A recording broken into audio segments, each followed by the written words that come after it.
se llama Transformando la Investigación, Nuevos Modelos a partir de la Ciencia Abierta y la Inteligencia Artificial. ¿Quién es Genaro Rodríguez, el ministro de Ciencia y Tecnología del Ministerio de Educación Superior actualmente?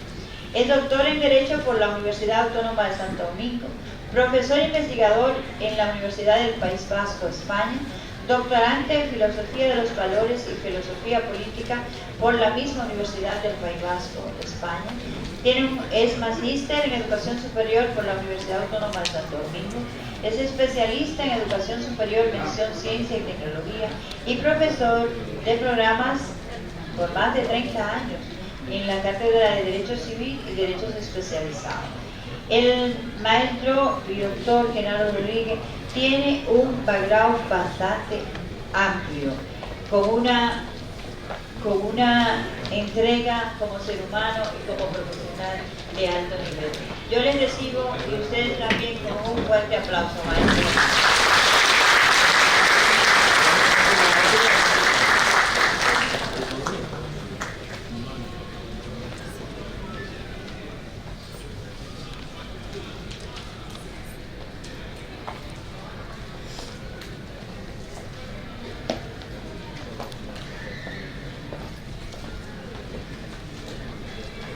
Señoras y señores, muy buenos días. Para mí, indiscutiblemente que es un gran honor poder intercambiar puntos de vista, enfoques con compañeros maestros de largas datas, muchos de los cuales con los que nos hemos ido construyendo como sujeto académico, como sujetos sociales y en el plano también profesional. Indiscutiblemente que es un gran honor.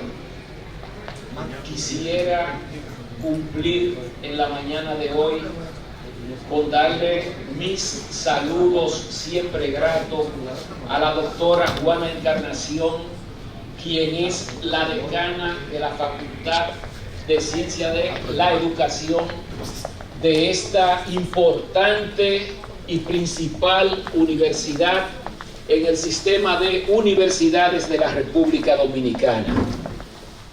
En el mismo orden, siento un deseo ardiente de saludar también al maestro Pascual Leocadio, quien es vicedecano de la misma facultad. Saludar con mucha gratitud al ingeniero Omar Segura, quien es el decano de la Facultad de Ingeniería y Arquitectura y también un directo amigo, al doctor Julio Borbón, un dominicano ejemplar y mejor académico, quien es decano de la Facultad de Agronomía y Veterinaria. Saludar también a la doctora Adria Figuereo, directora de la Escuela de Formación Docente para la Educación Media. De la misma manera, saludo al doctor Wilfredo Rosario Carrión en su condición de director de la División de Investigación de esa facultad. Lo mismo que al directo amigo, el doctor Basilio Florentino, quien es director del Instituto de Investigaciones Educativas de esta facultad. Distinguidos maestros, maestras, estimadísimos amigos del MESI que nos acompañan, el doctor Stalin Cordero, don Juan, por aquí anda acompañándome el señor Alex Sosa y también Rigoberto Reyes, que está haciendo la labor de documentar esta actividad. Quisiera detenerme un segundo para decirle que el nombre como académico del doctor Stalin Cordero es bueno que lo recordemos, porque es un joven profesor de la Facultad de Ciencias Económicas y Sociales que nosotros tenemos en el staff de los jóvenes profesionales, que yo estoy seguro que van a darle mucho a esta Universidad Autónoma de Santo Domingo y al país en su condición de académico y sobre todo de investigador. Ese nombre es bueno uno tenerlo presente, porque yo he descubierto todas sus condiciones todas las potencialidades y sé que él está en la ruta de contribuir en mucho al desarrollo de la ciencia en la Universidad Autónoma de Santo Domingo. Repito mis buenos días a todos en el marco de la conferencia magistral titulada Ciencia Abierta e Inteligencia Artificial hacia una construcción de nuevos paradigmas investigativos. Distinguidos estudiantes, que es el auditorio principal de esta actividad. Buenos días a todos y a todas. Gracias. Es un verdadero honor estar aquí para disertar sobre un tema que está transformando profundamente la forma en que entendemos y hacemos ciencia. Estamos hablando entonces de ciencia abierta como también de inteligencia artificial. Ambas son piezas claves en la creación de nuevos paradigmas investigativos y, como veremos, no solo están cambiando la manera en que producimos conocimientos, sino además quién lo produce, cómo lo compartimos y cómo impacta nuestras sociedades el conocimiento científico. El primer pilar que sirve de punto de estructuración a esta conferencia es el concepto, obviamente, de ciencia abierta, visto como una revolución en la accesibilidad al conocimiento. Comencemos por la ciencia abierta. La ciencia abierta, en su esencia, es un movimiento que busca romper las barreras que históricamente han limitado el acceso al conocimiento. Esto significa hacer que los resultados de la investigación científica, los datos, los métodos y los materiales estén disponibles para toda la comunidad científica y para el público en general. La Comisión Europea la define como un enfoque innovador del proceso científico, fundamentado en el trabajo colaborativo y en nuevas formas de difundir el conocimiento. Su objetivo es mejorar el acceso y la reutilización de los resultados de la investigación mediante el uso de tecnologías digitales y herramientas colaborativas emergentes. Para Foster, en su publicación titulada El futuro de la ciencia es abierta, asevera que es la práctica de la ciencia en la que se puede colaborar y contribuir, donde los datos de investigación, las notas de laboratorios y otros procesos de la investigación están disponibles libremente, bajo términos que permiten la reutilización, redistribución y reproducción de la investigación, así como de sus datos y métodos subyacentes. Obviamente, la idea de apertura en la ciencia no es un concepto novedoso ni ajeno a su práctica habitual. Para Stroessner, 2007, ya recordaba que los valores tradicionales de la ciencia, según lo planteaban Robert K. Merton en 1968, tales como el universalismo, que enfatiza en que la ciencia es accesible para todos, en el enfoque comunista, que plantea que el conocimiento se tiene que compartir, el concepto de la ciencia como un valor desinteresado que se orienta al bien común, y el escepticismo organizado, que enfatiza en la crítica rigurosa y objetiva de todo el conocimiento, establecen que estos están intrínsecamente ligados a este enfoque, de manera que el concepto de ciencia abierta no es un concepto nuevo aunque tiene un replanteamiento precisamente a partir del siglo XXI. Posteriormente, Free y Stroessner y Den Besten en el 2009 resaltaron dos aspectos claves de esta apertura. Primero, la transparencia en las distintas fases del proceso científico, desde la recolección de datos hasta la publicación de resultados.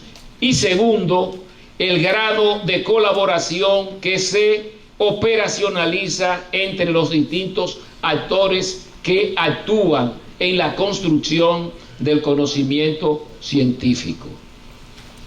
Es importante enfatizar que en los últimos años un número cada vez más elevado de asociaciones científicas se están incorporando en la edición de sus publicaciones científicas en formato digital de acceso abierto, de manera que cada vez el concepto de ciencia abierta como planteamiento teórico y como ejercicio se está estableciendo cada vez más en la comunidad científica. Por ejemplo, la Asociación Española de Ecología Terrestre lo está haciendo desde el 2001 y lo está haciendo tanto de manera solitaria o individual como de manera incorporada en plataformas tales como revistas LatinDes o DAC. Se trata entonces de repositorios que sirven para que se puedan compartir los productos, los resultados del conocimiento científico. Esta decisión ha sido tildada de ingenua en algunos enfoques, como también de idealista. Incluso algunos plantean que es un enfoque poco viable en muchas ocasiones. Sus detractores incluso han esgrimido en algunos casos argumentos relacionando este tipo de publicaciones con una baja calidad de la información que aportan. Se trata entonces de esta visión crítica que se le hace al concepto de ciencia abierta. Pero en este mismo sentido, el catedrático de la Universidad de Barcelona, Ernest Abadal, en su artículo Acceso a la ciencia abierta, expone 7 malentendidos que se tejen en la ciencia abierta. El primero que destaca este reputado autor es que el acceso abierto quiere eliminar la revisión por pares expertos. Es decir, plantea que la idea de ciencia abierta quiere rehuirle a la rigurosidad de la evaluación de pares expertos. En un segundo rango coloca que las revistas en acceso abierto ni tienen calidad ni son sostenibles económicamente. En la misma dirección destaca que los repositorios contienen materiales de poca calidad y no tienen visibilidad. La otra crítica que se lanza contra el concepto de ciencia abierta tiene que ver con el acceso abierto, que el acceso abierto es una manera de saltarse los derechos de autor. Y aquí están haciendo una crítica que tiene un componente fundamentalmente de tipo jurídico, situación que nosotros en las actividades diarias tenemos que estar lidiando con problemas de ese tipo, aunque no en términos de derecho de autor directamente, pero sí tenemos que intervenir con mucha frecuencia cada vez que en el ejercicio de nuestras funciones en el ministerio un profesor migra de una universidad a otra o tiene algún tipo de inconveniente con una investigación que él está desarrollando y se plantea la discusión de a quién le corresponde continuar la investigación, quién es que tiene la titularidad del derecho con la propuesta de investigación, si es la universidad o si es el profesor investigador. Es obvio entonces que en este caso la solución que se plantea es que el profesor investigador es titular de un derecho personal sobre la investigación que está desarrollando y él es el titular de la propiedad de eso, pero a veces las universidades suelen no comprenderlo y tenemos muchas dificultades con eso. En una quinta crítica que se formula de manera muy vehemente en contra de este concepto, se refiere a que los científicos no están interesados ni motivados por el acceso abierto. Luego se plantea a título de crítica que no existe interés para promover el acceso abierto. Y finalmente se critica que el acceso abierto tiene una presencia residual en la comunicación científica. De esta manera es que se sintetizan las críticas que se han planteado en cuanto al concepto de ciencia abierta, tanto como planteamiento teórico, pero también como actividad que se ejerce y que cada día de manera más crecientemente se ejerce en las comunidades científicas. Obviamente, señoras y señores, profesionales, jóvenes estudiantes, no dudamos de que en algunos casos así sea como se plantean esas críticas, pero posiblemente esas críticas son válidas en la misma medida en que ocurre en las publicaciones que están sujetas a pagos.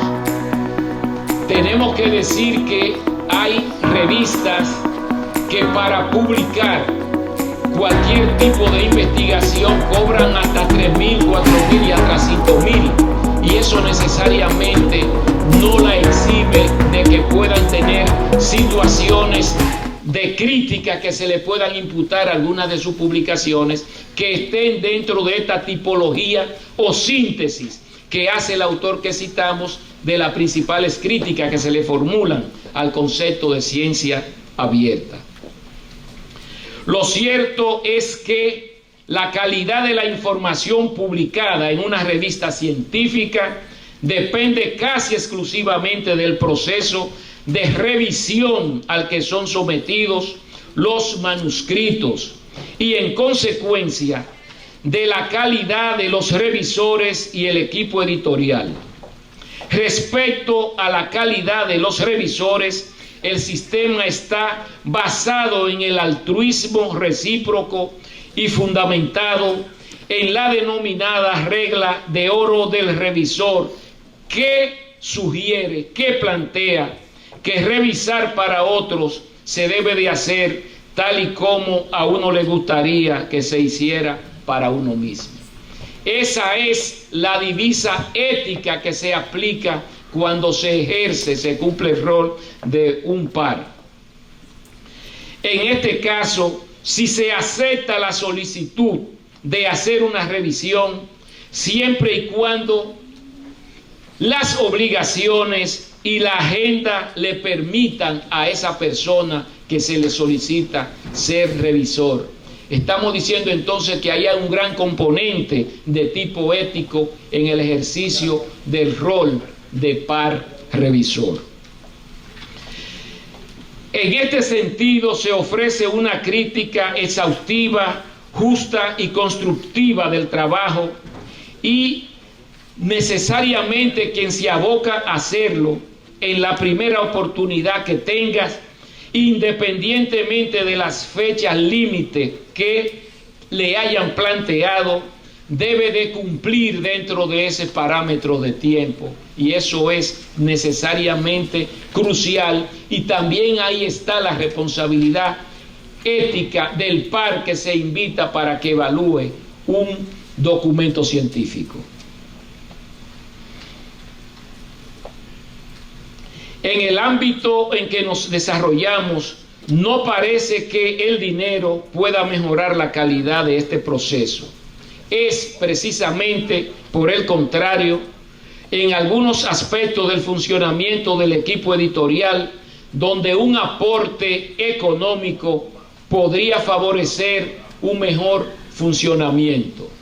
Posiblemente esa sea la asignatura pendiente de las revistas de acceso abierto. Sin embargo, y no obstante estas posibles dificultades, y a pesar de los diferentes argumentos que se han advertido para justificar la necesidad de cobrar por publicar y por leer, la realidad es que poco a poco las revistas de acceso abierto se van abriendo paso a paso en el mercado científico.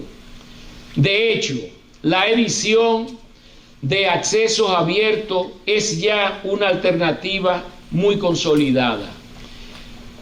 Con el tema de dar incentivo para hacer la labor de revisión, en el caso nuestro, no tanto de revisión de artículos científicos, pero sí también tenemos algunas experiencias acumuladas en el tema de la revisión de la propuesta de investigación que se someten y algunas prácticas que hemos desarrollado de darle algún incentivo al profesional, al investigador, al científico que coopera con nosotros realizando evaluaciones de propuestas de investigación que, como ustedes saben, en el contexto del programa de Fondos-SIG tocan las distintas áreas del conocimiento científico a escala universal.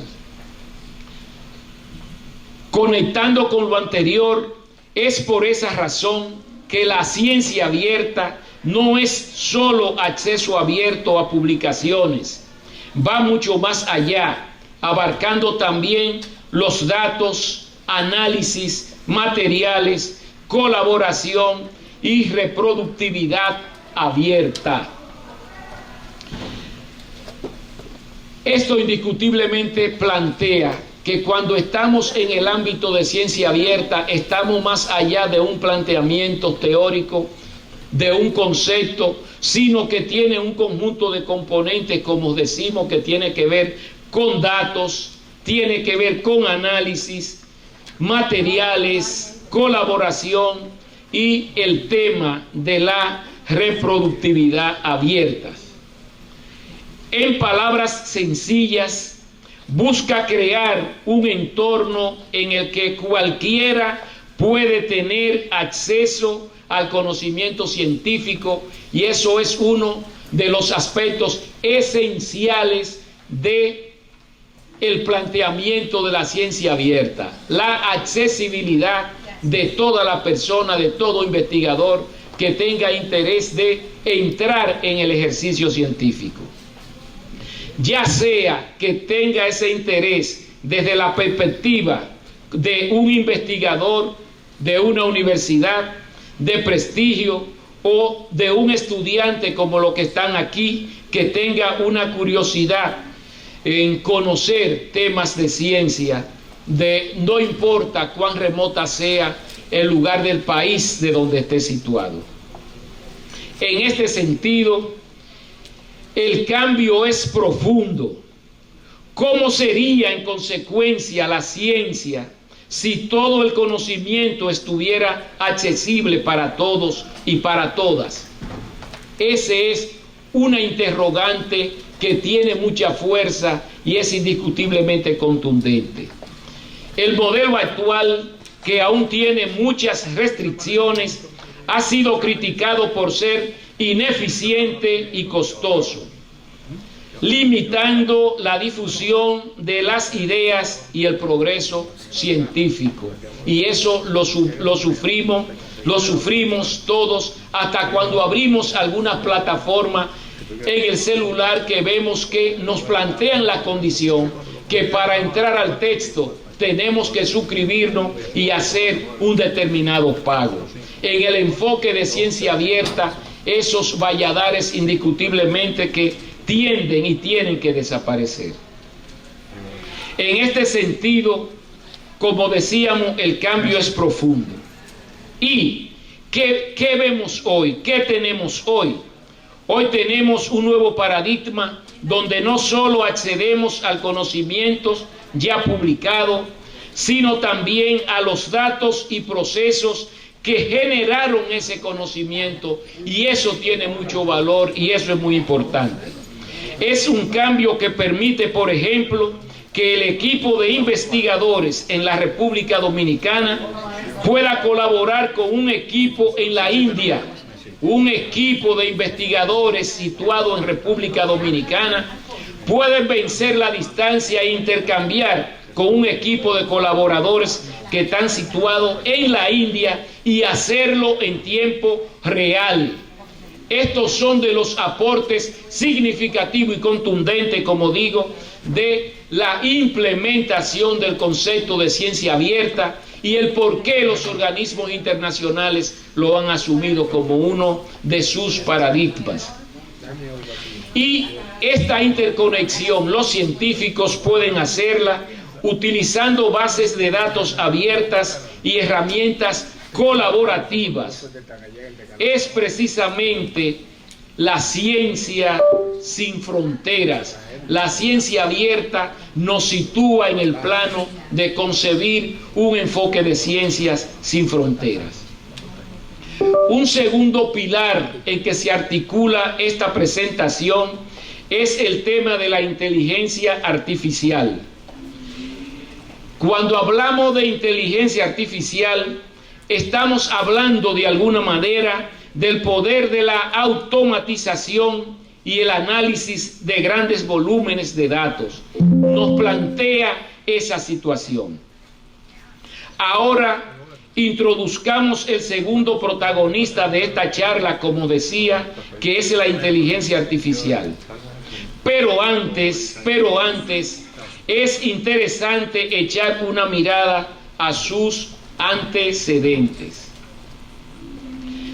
La revolución industrial es un referente para caracterizar la evolución de la sociedad a través de diversos factores como son la actividad humana, el conocimiento, capital, energía, materia prima, medios de manufactura y la oferta de productos.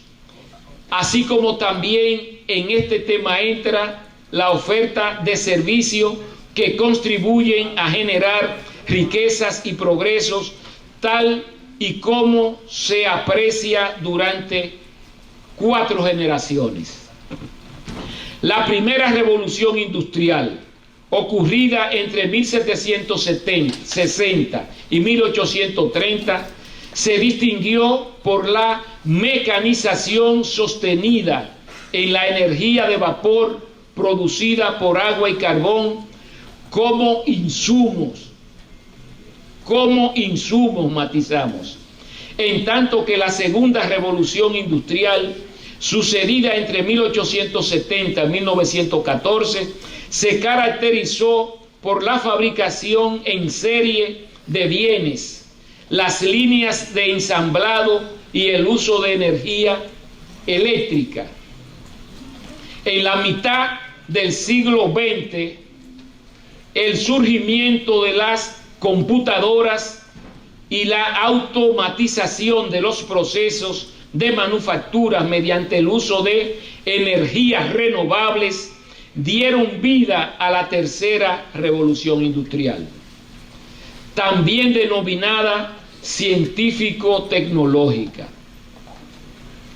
Mientras lo anterior ha sido así, es importante destacar que el Foro Económico Mundial del 2016, precisamente su fundador, Klaus Schwab, anunció el surgimiento de la cuarta revolución industrial, en la cual fábricas inteligentes son capaces de autocontrolarse en cada etapa del encadenamiento, donde energías limpias alimentan sistemas cibernéticos encargados de controlar procesos, recrear ambientes virtuales y tomar decisiones autónomas gracias al uso de la inteligencia artificial. o, como bien se pudiera decir, la ciencia de datos, Internet de las cosas, nanotecnologías, robótica, biotecnología y la computación en las nubes, entre otros campos que tenemos como herramientas importantes en la era en que estamos presentes en este universo, en esta tierra. El origen de la inteligencia artificial ha suscitado mucha atención por parte de la comunidad científica desde sus comienzos, ya que está directamente relacionada con el origen de la inteligencia humana. Se trata de un campo, que es un campo de la informática, cuyo término y campo científico fue establecido durante una conferencia en Dartmouth en el año 1956, convocada por John McCarthy. Ese es el primer punto de referencia cuando echamos una mirada hacia atrás y rastreamos este concepto. A McCarthy se le atribuye haber acuñado la frase inteligencia artificial y solidificar la orientación del campo. Solidificar, matizamos la orientación de este campo. Sin embargo, según Rubio Manzano, en su publicación titulada El origen de la inteligencia artificial, sus caminos y cómo estudiarla, este autor advierte que se debe de diferenciar el origen de la inteligencia artificial como concepto y el origen de la inteligencia artificial como campo científico, puesto que hay un documento escrito que evidencia que esta ciencia, matizo, que esta ciencia y describe una inteligencia automática mecánica. Se trata de un humanoide de tamaño natural. La inteligencia artificial, una aproximación conceptual. Dado que la inteligencia artificial se trata de un concepto en constante evolución, resulta difícil ofrecer una definición. Sin embargo, se puede afirmar que la inteligencia artificial es el campo de la informática que se centra en el desarrollo de aplicaciones capaces de simular la inteligencia humana, razonamiento, aprendizaje y resolución de problemas. A diferencia de la inteligencia sintética, la inteligencia artificial no tiene como finalidad reemplazar la inteligencia humana, y ese es un tema de constante debate, de constante pregunta. No es un propósito de la inteligencia artificial sustituir, desplazar la inteligencia humana, sino mejorar significativamente las capacidades y contribuciones como herramientas de apoyos de la inteligencia artificial. Por otro lado, la C. Raiden, en su libro titulado Inteligencia Artificial, 101 cosas que debes saber hoy sobre nuestro futuro. Este autor intenta simplificar el tema definiendo la inteligencia artificial como la habilidad de los ordenadores para hacer actividades que normalmente requieren inteligencia humana.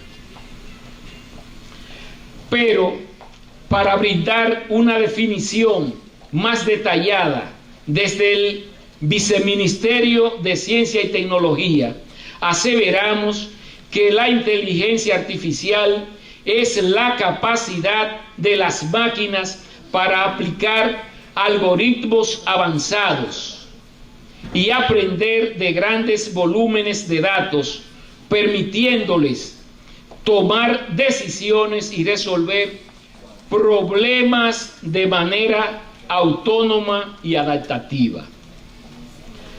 Al imitar el proceso cognitivo humano, la inteligencia artificial busca replicar y en algunos casos superar la capacidad de un ser humano para analizar información, identificar patrones y al mismo tiempo generar respuestas efectivas en contextos variados.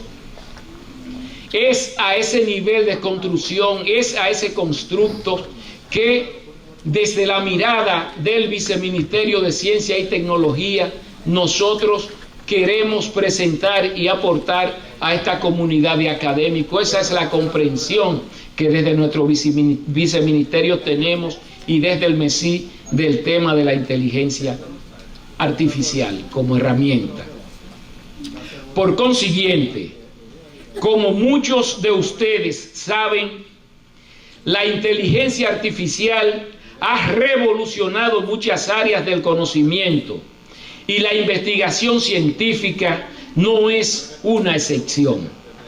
En términos simples, la inteligencia artificial permite a los investigadores procesar grandes cantidades de datos, encontrar patrones complejos y generar nuevas hipótesis de manera más rápida y eficiente de lo que podría ser un ser humano.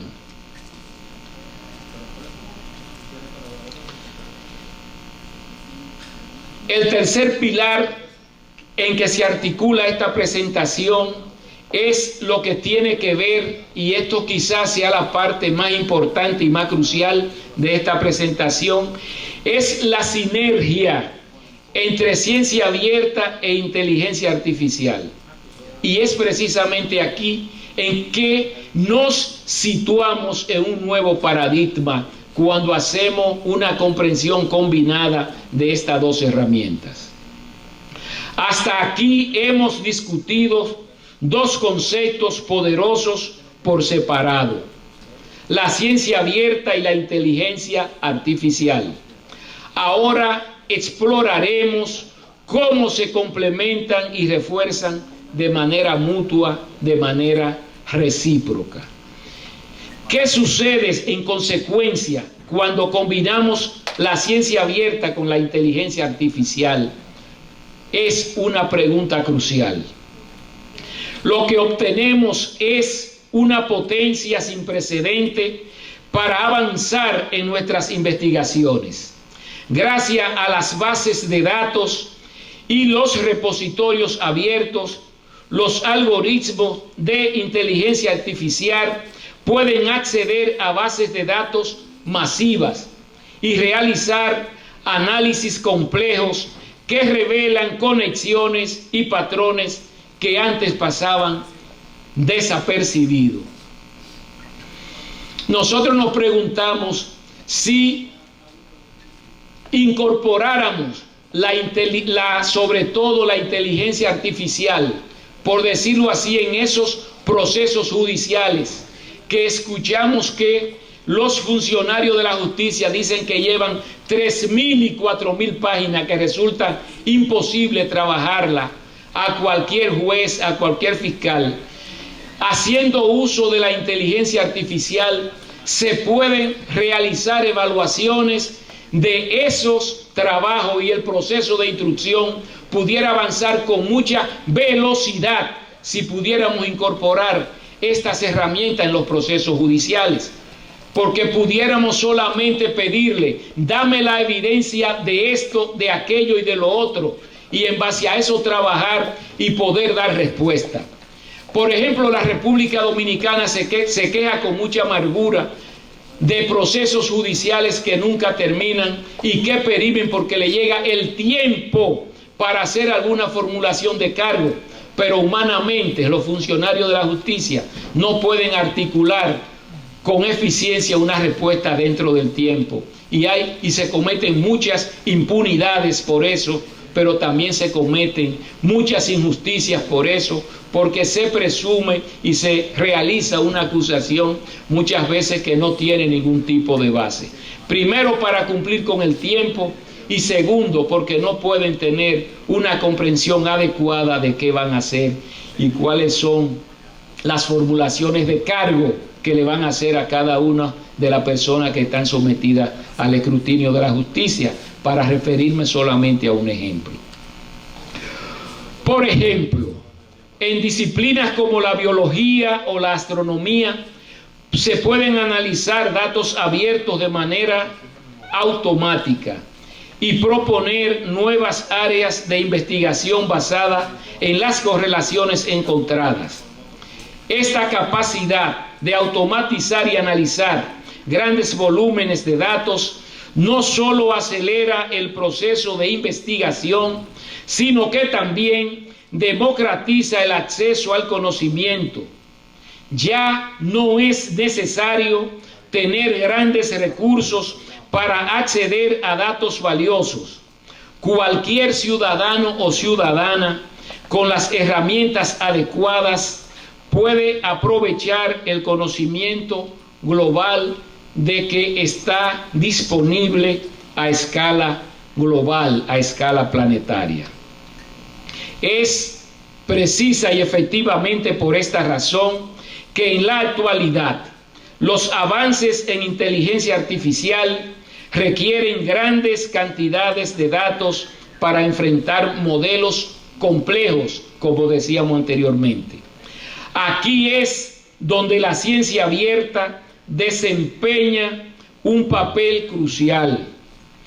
Sin acceso abierto a grandes bases de datos, la inteligencia artificial se limita a operar dentro de cajas negras, pero con los datos abiertos, la inteligencia artificial puede explotar una riqueza de informaciones global, indiscutiblemente global. Un buen ejemplo de esto es ARCID.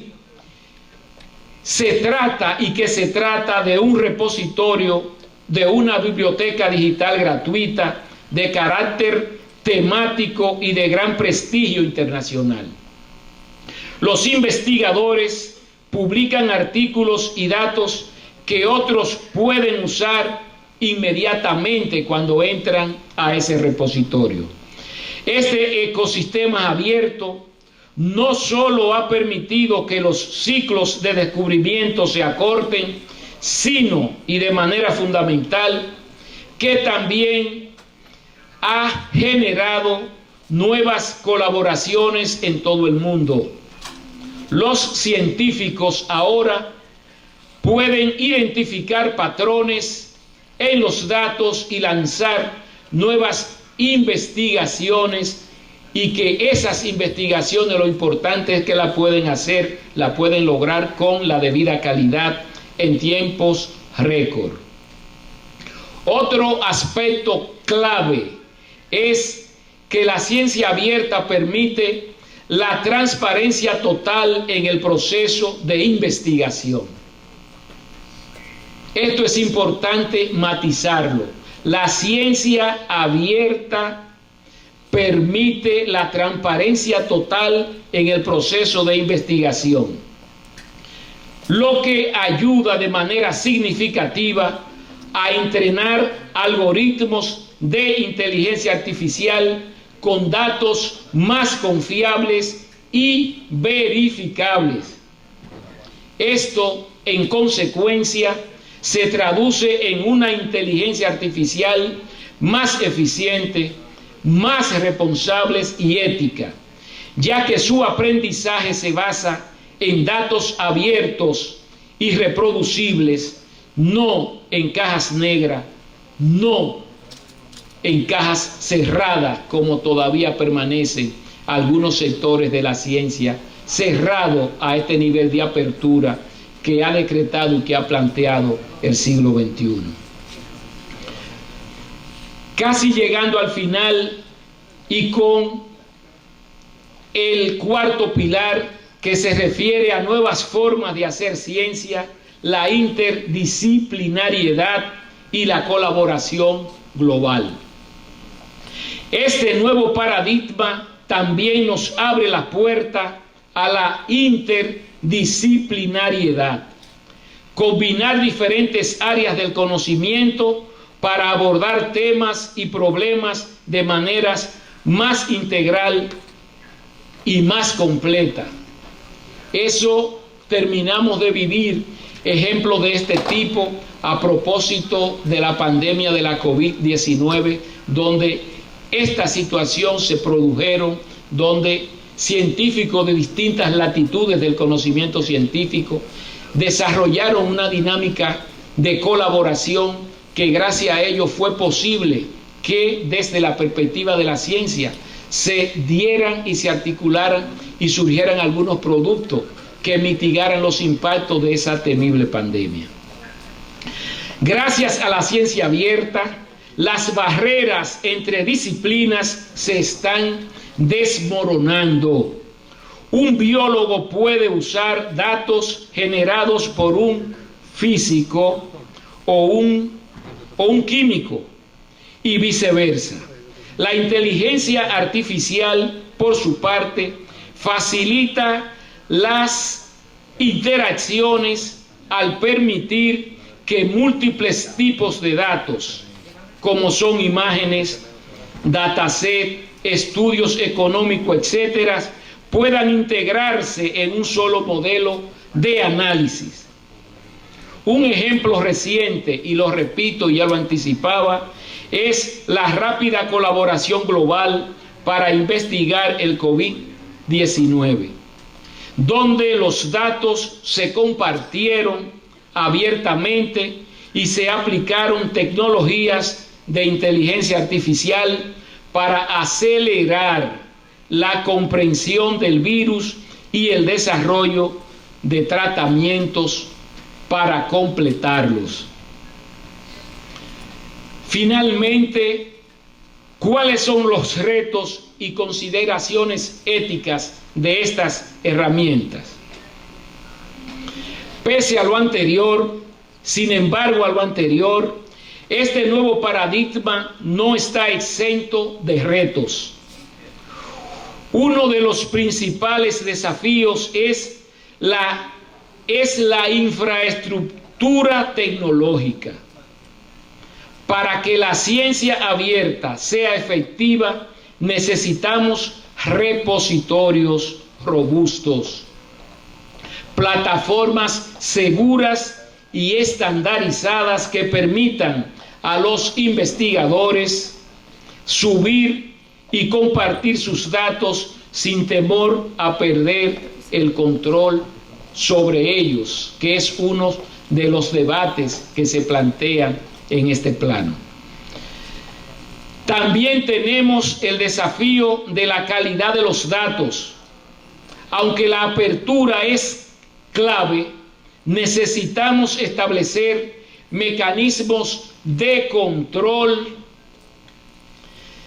de la calidad de los mismos para garantizar que esos datos sean fiables. Aquí es precisamente donde la inteligencia artificial también puede jugar un papel importante, ayudando a filtrar y a validar grandes volúmenes de información. De manera que estos riesgos pueden evitarse precisamente con estas herramientas. Además, debemos abordar los desafíos éticos asociados con el uso de la inteligencia artificial y la ciencia abierta. La privacidad de los datos, la propiedad intelectual y los sesgos en los algoritmos son cuestiones que no podemos ignorar. Necesitamos políticas claras y bien estructuradas para garantizar que este nuevo paradigma científico sea inclusivo, que sea ético y que sea accesible para toda la comunidad científica del mundo y para cualquier ciudadano que también desde cualquier lugar del mundo manifieste interés por algún sector del conocimiento científico. Es precisamente por esta razón que el año pasado se dio a conocer la Estrategia Nacional de Inteligencia Artificial, la ENIA, en la República Dominicana. Programa que busca posicionar el país como un referente regional en inteligencia artificial. Esta estrategia tiene como principales pilares el gobierno inteligente, la creación de un hub de datos en la República Dominicana, al mismo tiempo que también la creación de un hub de talento humano e innovación. Son los temas centrales de esta herramienta de política pública, con el propósito obvio de que éstas promuevan el desarrollo de una fuerza laboral capacitada y el procesamiento seguro de grandes volúmenes de datos. La Estrategia Nacional de Inteligencia Artificial también fomenta la colaboración público-privada, la investigación y el desarrollo, y establece al mismo tiempo un marco para regular el uso de la inteligencia artificial en la República Dominicana. ¿Cuál es entonces el futuro? ¿De qué se trata cuando pensamos en el futuro? En este caso es necesario un llamado a la acción desde nuestro punto de vista. Para finalizar, me gustaría invitar a todos los presentes a reflexionar sobre el futuro de la ciencia. Estamos en un punto de inflexión donde tenemos la oportunidad de construir un sistema de investigación más transparente. Es de las metas que nosotros nos hemos planteado, construir en la República Dominicana un sistema de investigación más transparente, y precisamente por eso los investigadores que están presentes acá saben que nosotros hemos desarrollado la dinámica de compartir con los investigadores que nos someten propuestas de investigación cuáles fueron los reparos, cuáles fueron las observaciones que tuvo el jurado evaluador de su propuesta de investigación. Y eso lo hacemos en esas dos perspectivas, para lograr transparencia por un lado y por el otro para compartiendo dónde estuvieron los puntos que el jurado evaluador encontró débiles. De esa manera se puede entrar en una ruta de mejora tanto del investigador como persona, como el producto que sale de las universidades y que nos llegan al programa de Fondocí. Precisamente por eso, y eso lo matizamos, tratamos de ser más transparentes, más colaborativos y también más inclusivos. La ciencia abierta y la inteligencia artificial, cuando se utilizan en conjunto, tienen el potencial de acelerar el progreso científico, de manera que apenas comenzamos a entender. Apenas tenemos una idea un poco borrosa del potencial que tiene el uso para el progreso y el desarrollo de la ciencia, el manejo combinado de estas dos herramientas, de estos dos paradigmas. Este es un llamado a la acción que estamos haciendo. Necesitamos que más científicos adopten prácticas de ciencia abierta en el ejercicio de sus investigaciones.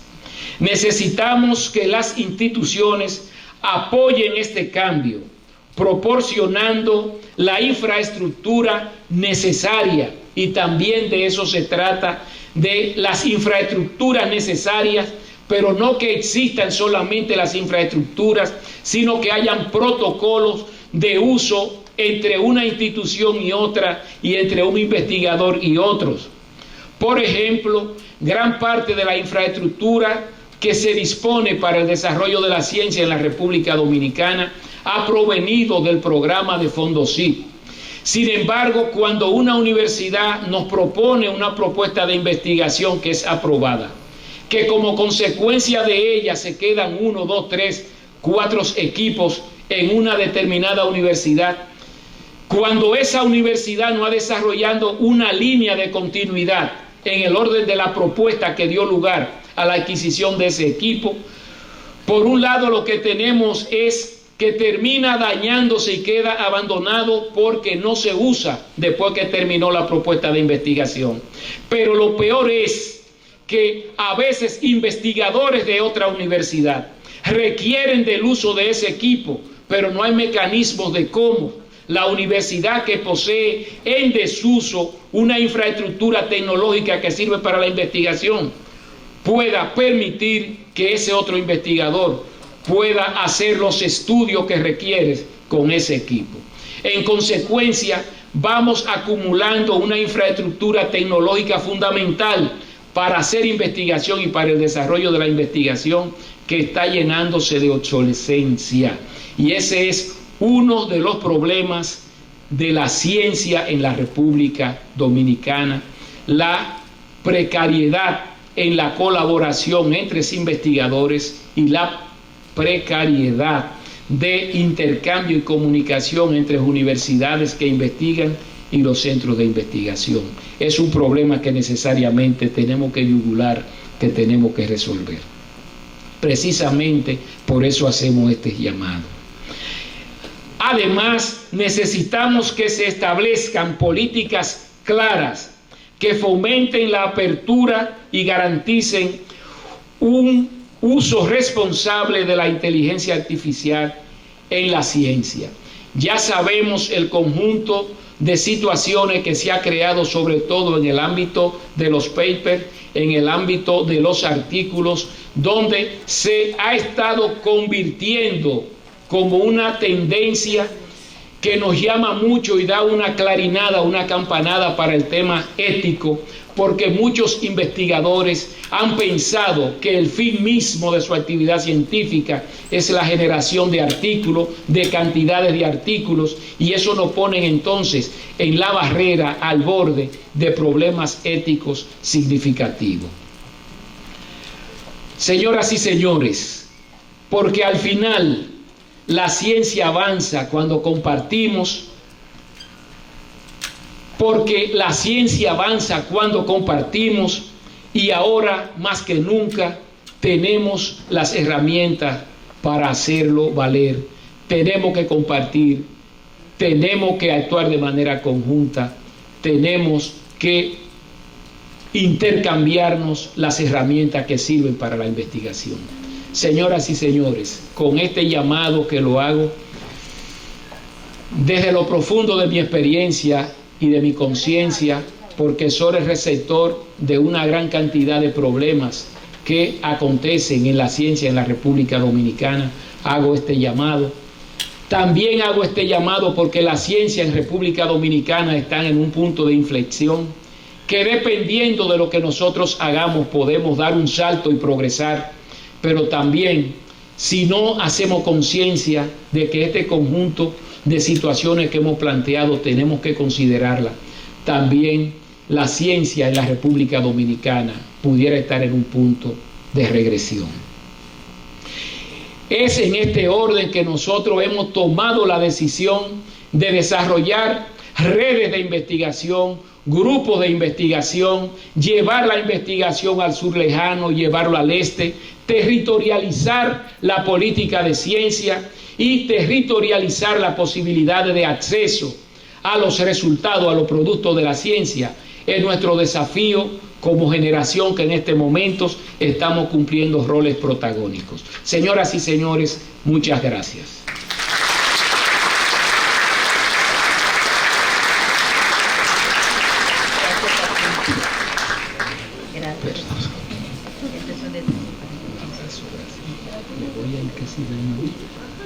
Muchísimas gracias al doctor Genaro Rodríguez por esta de verdad magistral conferencia. Yo creo que se merece un segundo aplauso.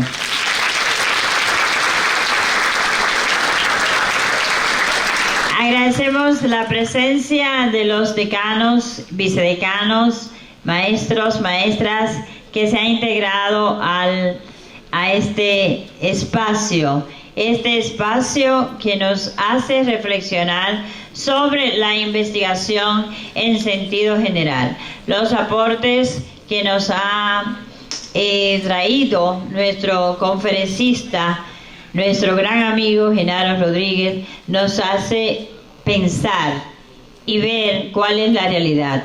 Yo agradezco enormemente este tiempo que nos ha